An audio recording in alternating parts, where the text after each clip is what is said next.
Hello, and welcome back to another episode of the Walk and Talk, the dog training podcast that is now officially over a year old. It's an oldie, it's classic. She's a well established series of content now. Yeah, we are officially entering our year 2 era, and I have to say, it feels quite lovely. And I would also like to say, while I'm just rambling, thank you to all the lovely people who sent the pod a little happy birthday DM over the weekend. It's very much appreciated.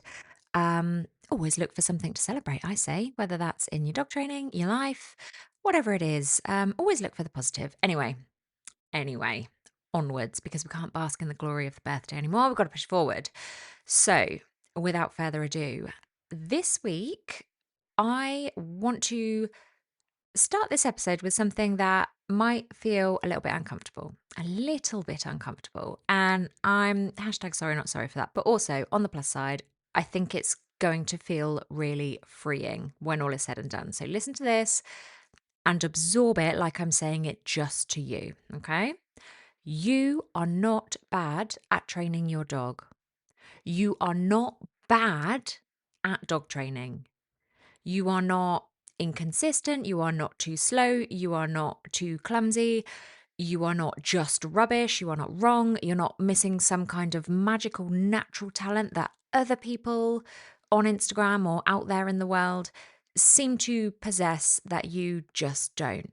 You've just never been taught how to properly see when you are doing that training.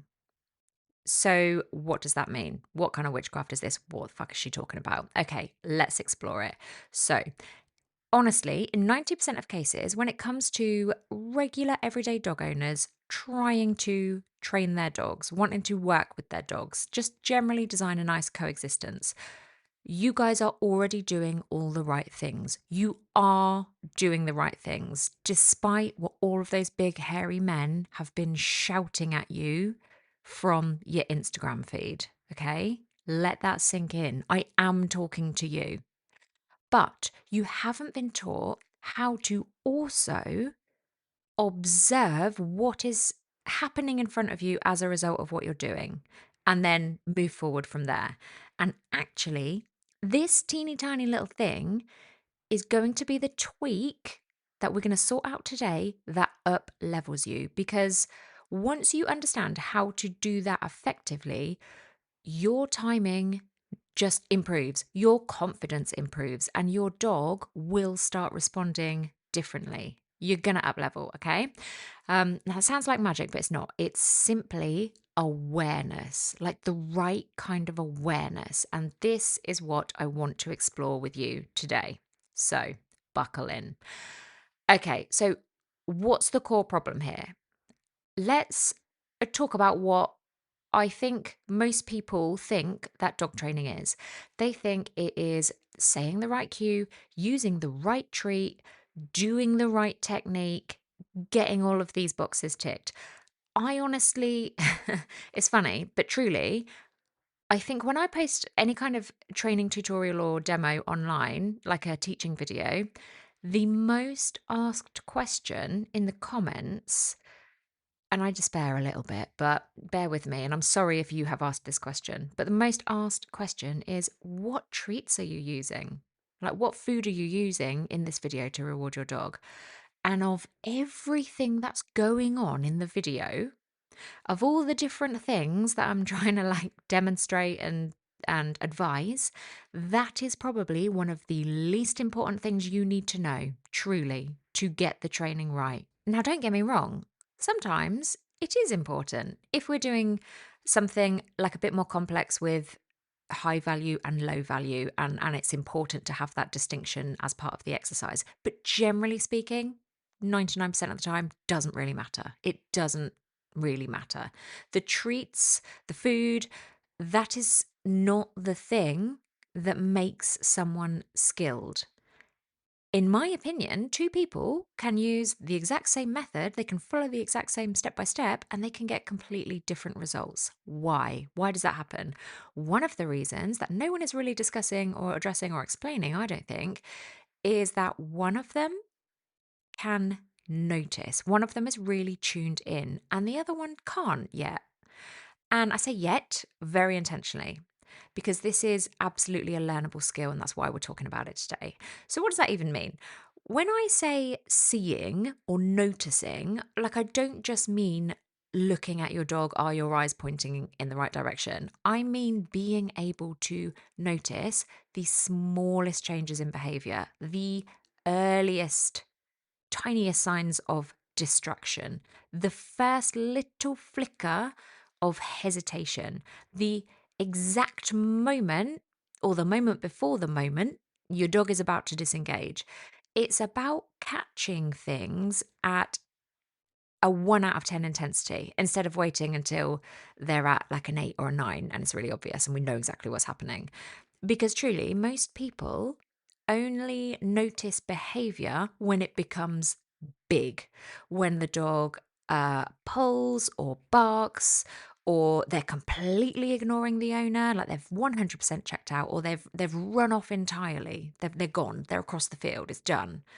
But by that point, obviously, you're already too late, right? So if I can use my dog as an example, okay, if he's feeling a bit fizzy, he's not dog neutral. And let's be real, okay, he's a 2-year-old poodle. He's as fizzy as a bottle of Dr. Pepper most days. Now, some people might see him walking down the street and say, That's not a dog reactive dog. Don't tell me your dog is, has an issue with other dogs because he's not barking and lunging at the end of his lead. He's not doing all of those things that we call reactivity. And shout out to reactive dog owners, by the way. I've been there. Reactivity is absolutely no joke, and I am in no way diminishing that struggle. The struggle is very real. But I just want to highlight how I can see reactivity at a 1 to 3 out of 10, right?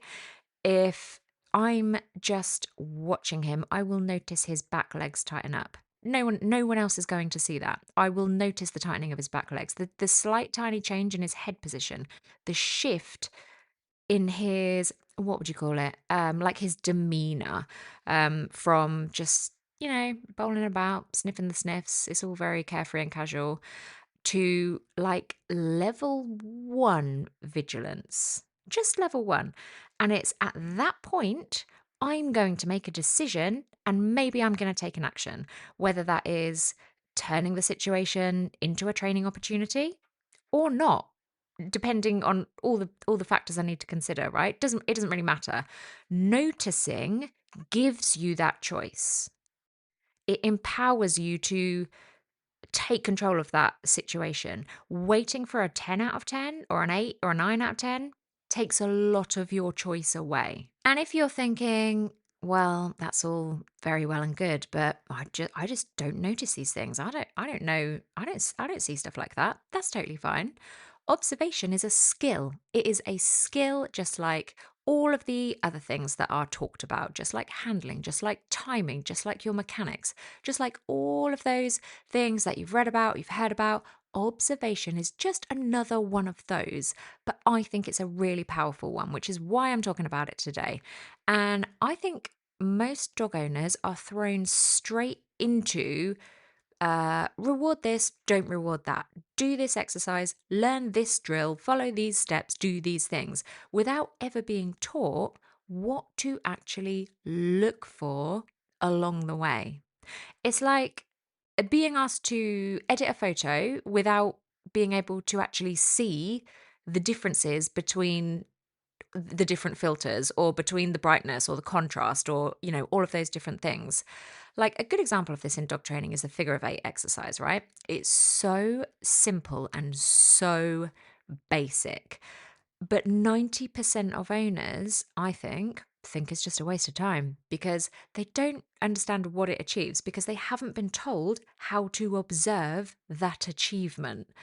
They've just been told what to do. Walk your dog in a figure of 8. Off you go. Walk your dog in a figure of 8. Keep going, keep going.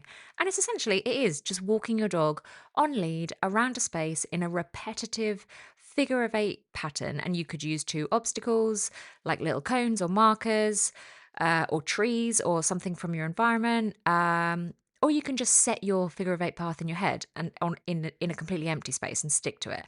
But for a multitude of reasons to do with movement and patterning and regulation, this exercise will help to stabilize and calm a dog. But do owners see the value in it? I don't really think so. A lot don't because they don't observe the change in posture. They don't necessarily notice how the dog's breathing is changing as the exercise progresses. They don't observe the gait change, the downshift in vigilance, all of these little tiny cues that show that we're having a positive effect on a dog. They just see a dog walking on and on around two cones and wonder what the fuck the point is. Like, what are we achieving here?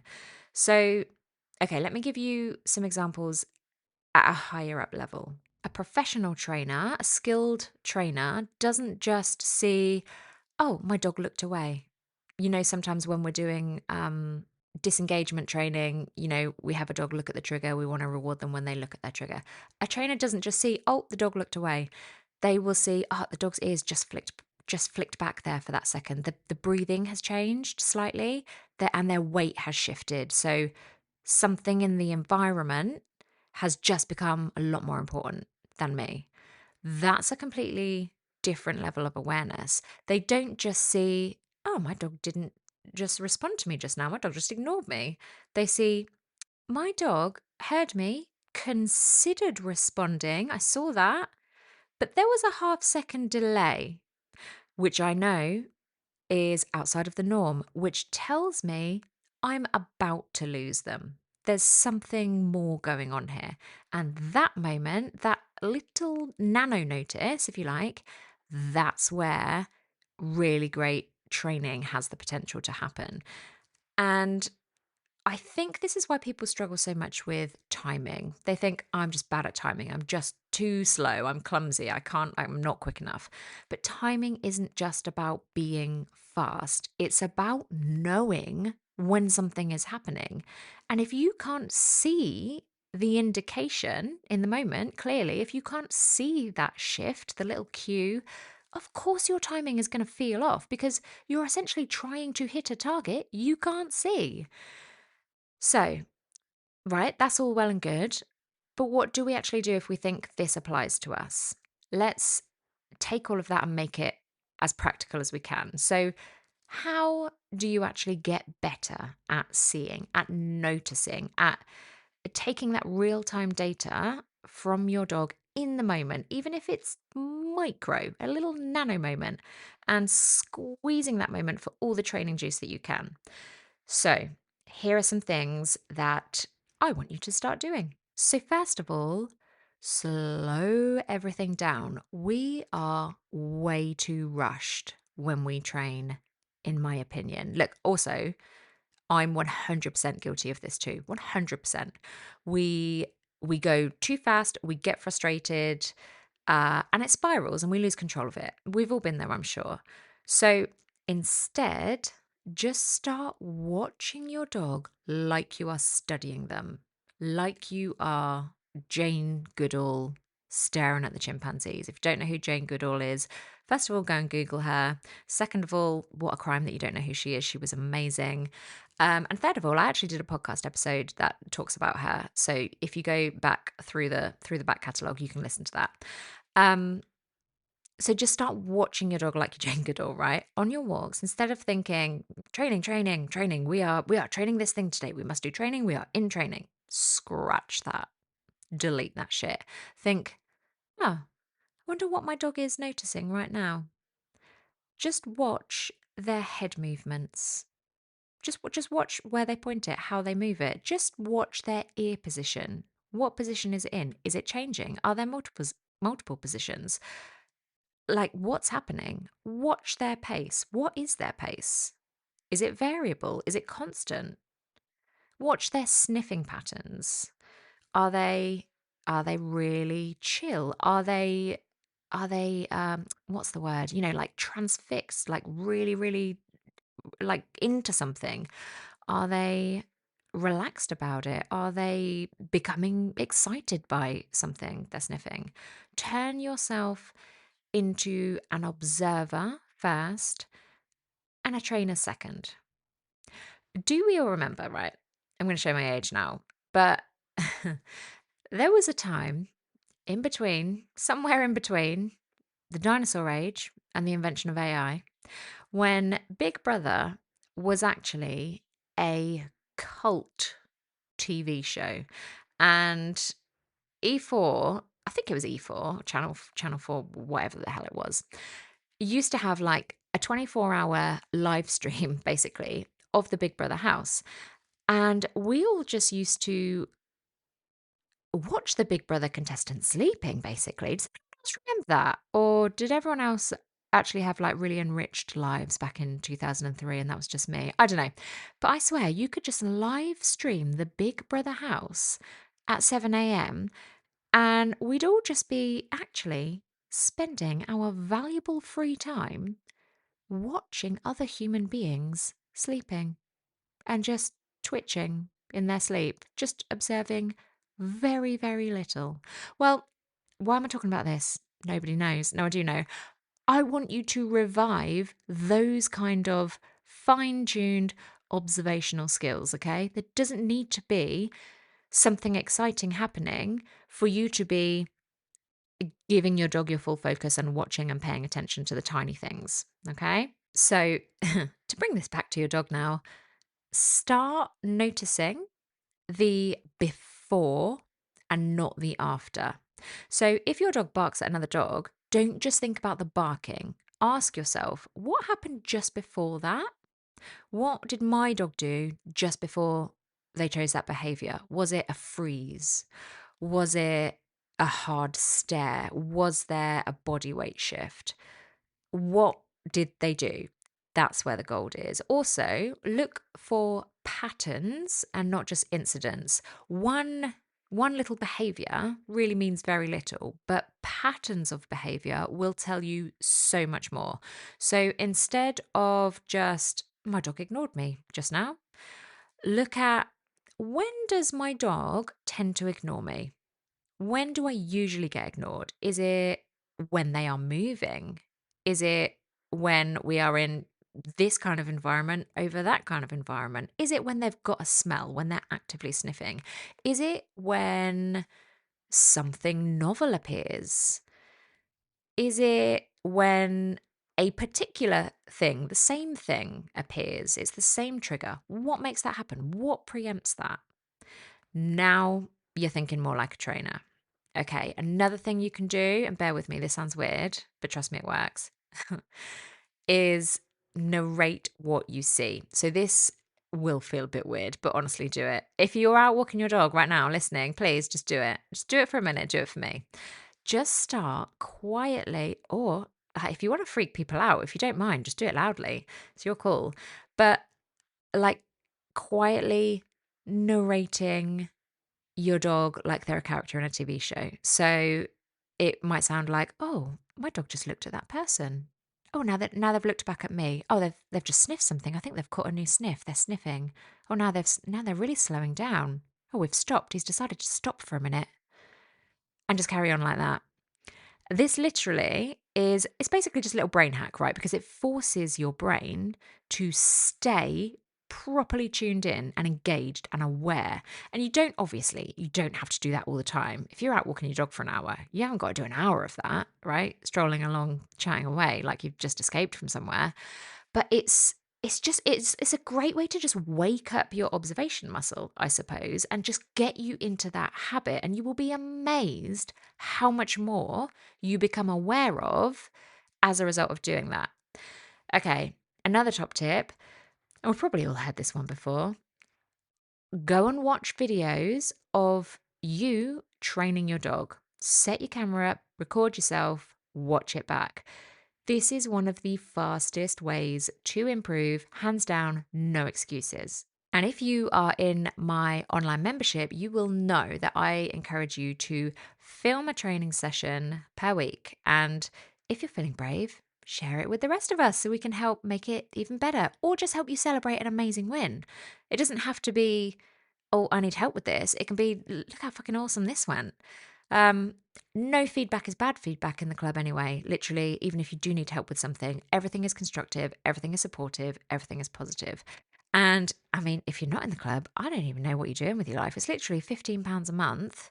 isn't that the cost of like a McDonald's or something, or a coffee with a friend? And it is such an amazing, enthusiastic community that's in there already. Honestly, I can't say enough about the people inside already. Literally, like, I'll drop a link in the show notes and you can check it out. But anyway, I'm digressing now. I'm getting carried away. Basically, back to the point I'm trying to make. Film yourself training your dog, because no matter how good you are, in real time, you will miss things. You just will. We all do. I do. Obviously, I have to film myself all the time, and I still see uh, little mistakes all the time, or just things I miss. Like if I give my dog a cue, um, if I'm filming myself, I'll see, I can see that he has missed that, or he misunderstood that, or he hesitated, or he thought that meant this when I actually meant that, and that's why I had to cue again. You see it from a different angle, and it's so useful and valuable. And look, we're human beings. We're not perfect, and we're working with animals. They're not robots. Everything is everything is flexible. Everything is wibbly wobbly, as I say to my children, right? So film it, watch for all those little wibble wobbles, become more aware, and give yourself the opportunity to just become a little bit better. Because if you catch those tiny little things on video, you will see so much easier. Like I say, that little delay that you didn't actually notice, that little moment of distraction that you completely missed, or that moment that you were actually slightly too late and you ended up rewarding the wrong thing. You didn't even realize you did. And now you can see, actually, I'm training my dog to do this at the end of that move, and I don't want them to do that. But it's down to me. It's my timing that's doing that. And suddenly everything will become clearer, everything will click. It's an invaluable exercise. Please do it. If you are teaching your dog anything, please record something this week for me. Do it. Don't even have to share it with me. Just do it for you. Okay, so how is all of this going to change your training? Well, once you take on board all of these tips and you start seeing and observing and noticing at this level that I'm talking about, so many things become so much easier, because now you can reinforce earlier. You can prevent mistakes before they happen. You can adjust the difficulty for your dog in real time, and you can keep your dog in a learning state better and maybe for longer, because you're no longer just reacting to stuff, but you are guiding, you are intervening, you're seeing before stuff happens so that you can maintain control of the situation and maintain the value in the learning. And this is the part I love the most, when you can see clearly and you start noticing all these little up levels. As a result, it has the best impact on your confidence as an owner and a trainer long term, because you stop second guessing yourself. Instead of just vaguely thinking, I just don't know what I'm doing. I just don't know what I'm doing. I'm helpless. You start thinking, I can actually see exactly what's happening here. I can see it. I get it. And that is where true confidence is born from. Not just from memorizing techniques and step by steps and, ABCs, but from truly understanding what is going on in front of you. Because I don't just want you to just follow the steps. I truly want you to become someone who understands your dog at a completely different level. That's how you get long term results. That's how you create that easy, connected life with your dog. So, if this episode has clicked something into place for you, if you are starting to realize, do you know what? I have been missing some of the small stuff. I haven't been paying that much attention. Then this is actually a really, really easy win for you. You'd be mad to ignore it, because really the best trainers in the world aren't the ones who know the most techniques, in my opinion. They're the ones who notice the most. They're the ones who are so in tune with their dog that they are able to respond and react and redesign what they're doing to truly optimize the outcome of their efforts. So I dare you this week to be brave. Film yourself training and or narrate your walk and see what you learn from it. I would love to know. I would love to know. Anyway, right. I have truly waffled on for long enough. So I'm going to go. I'm going to let you enjoy the rest of your walk in peace, or I'm going to let you go and boldly and loudly narrate the rest of your walk for the joy and entertainment of everyone around you. Bonus points if there are lots of people around you. Just do it for the lols, if nothing else. Like, what's the worst that could happen? Someone's going to go home and go, you're never going to guess like this crazy woman that I saw when I was walking to work. I don't know. Anyway, I hope you found this week's episode helpful or interesting or useful. And I will see you guys same time next week for another episode of The Walk and Talk.